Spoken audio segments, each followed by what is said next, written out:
சட்டப்பேரவை தலைவர் அவர்களே, முதலமைச்சர் அவர்களே, எதிர்கட்சி தலைவர் அவர்களே, இந்த அவையிலே வீற்றிருக்கும் அனைத்து சட்டமன்ற உறுப்பினர்களுக்கும் முதல் கண் வணக்கத்தை தெரிவித்துக் கொள்கிறேன். இன்றைக்கு சட்டப்பேரவையிலே பேசப்பட்ட இந்த தீர்மானம் ஒட்டுமொத்த தமிழக மக்களின் வாழ்வாதாரத்தைக்கும் மிக முக்கியமான ஒரு தீர்மானம். எனவே இதை யாரும் மறுக்கப் போவதும் இல்லை, ஏற்காமல் விடப் போவதும் இல்லை. தமிழ்நாட்டிற்காகவும் தமிழக மக்களின் அத்தனை உரிமைக்காகவும் ஒட்டுமொத்த தமிழகமும் ஒன்றாக தான் இருக்க போகிறோம், அதற்காக போராட போகிறோம். ஆனால் நாம் சற்று இதை பற்றி யோசித்தால், சுதந்திரம் வாங்கின காலத்திலிருந்து இன்றைக்கு வரைக்கும் காவேரி பிரச்சனையும் முல்லை பெரியாறு பிரச்சனையும் தமிழக மீனவர்கள் பிரச்சனையும் தொடர்ந்து பேசிக்கொண்டுதான் இருக்கிறோம். ஒழிய எதற்கும் இதுவரைக்கும் நிரந்தரமாக தீர்வு ஏற்பட்டதாக ஒரு வரலாறு இல்லை என்பதை நிச்சயமாக இந்த நேரத்தில் நான் பதிய வைக்க விரும்புகிறேன். இதற்கு எந்த குறிப்புகளோ படிக்க வேண்டிய அவசியம் இல்லை. இது உணர்வு, நம் மனதிலே ஆழமாக இருக்கும் நம் உணர்வை பதிய வைக்க வேண்டிய இடம் இந்த சட்டமன்றம். இந்த சட்டமன்றமே தமிழக மக்களுக்கானது. தமிழக மக்களின் வரி பணத்தில் நடத்தப்படுவதுதான் இந்த சட்டமன்ற இந்த கூட்டங்கள் எல்லாம்.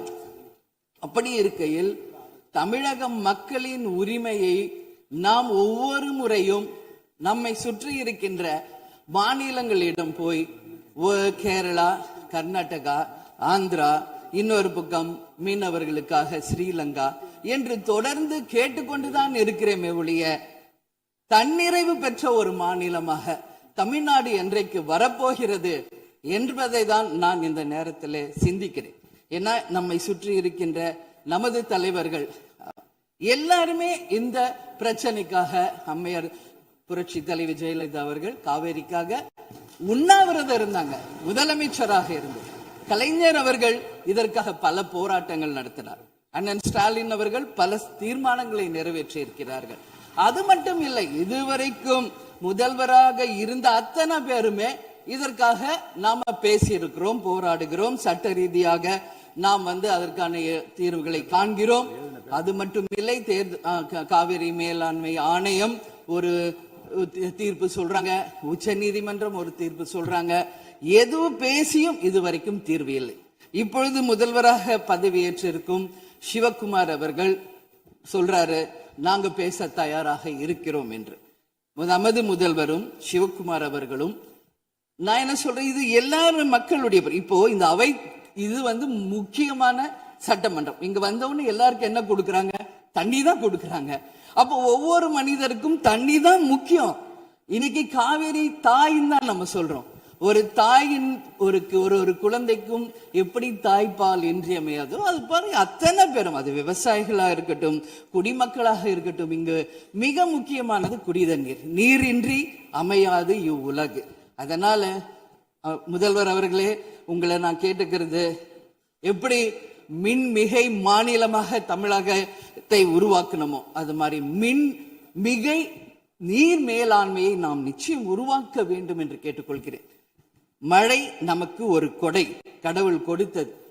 அதற்கு இனி வர இருக்கும் மழை காலத்திற்கு முன் அதற்கான தீர்வுகளை நாம் ஏற்படுத்தி எங்கெல்லாம் தமிழ்நாட்டின் நதிகளை இணைக்க வேண்டும். சும்மா நம்ம போய் பக்கத்து ஸ்டேட்டுக்கிட்டே தண்ணி கொடுங்க, டேம் கட்டாதீங்க கேட்டுக்கிட்டே தான் இருக்கோம், எதுவுமே நடக்கல. அதனால சொல்றேன், தன்னிறைவு மிக்க மாநிலமாக நம் தமிழ்நாடு உருவாக வேண்டும் என்று மாண்புமிகு முதல்வர் அவர்களை நான் கேட்டுக்கிறேன். தமிழ்நாட்டில் இருக்கிற நதிகளை நாம் இணைப்போம், எல்லா இடத்துலையும் தூர் வாருவோம். வரப்போகும் மழைக்காலத்திற்குள்ள அந்த நீரை எப்படி சேமிக்க வேண்டும் என்பதை நாம முடிவு செய்யணும். வீணாக கடல்ல போய் நீர் கலக்கிறத தடுத்தாலே தமிழ்நாடு மின்மிகை நீர் மேலாண்மை நிச்சயம் வரும் என்பதை தெரிவிச்சுக்கிறேன். இதுல யாருக்கும் எந்த மாற்று கருத்தும் இருக்காது. தமிழ்நாடின் உரிமை என்றைக்கும் நாம் விட்டுத்தர முடியாது. முன்னொரு காலம் புரட்சி கலைஞர் கேப்டன் எதிர்கட்சி தலைவராக இருந்தபோது தமிழகத்தின் பிரச்சனைக்காக அனைத்து கட்சியும் ஒன்று திரட்டி டெல்லிக்கு சென்று பிரதமரை சந்தித்து தமிழக மக்கள் சார்பாக கோரிக்கை வைத்தார். அதுபோல் தேவைப்பட்டால் அனைத்து கட்சியையும் நீங்கள் ஒன்றாக அழைத்து சென்று தமிழக மக்களின் உரிமையை நிலையாக உறுதியாக நீங்கள் நிலைநாட்ட வேண்டும் என்பதை நான் கேட்டுக்கொள்கிறேன். எனவே தேசிய முற்போக்கு திராவிட கழகம் என்றைக்கும் தமிழ்நாட்டின் உரிமைக்காகவும் தமிழக மக்களின் உரிமைக்காகவும் உறுதியாக மேகதாதுவில் அணை கட்டக்கூடாது என்பதிலும் எந்த மாற்று கருத்தும் இல்லை. தீர்மானத்தை வரவேற்கிறேன் என்று கூறி அமர்கிறேன். நன்றி, வணக்கம்.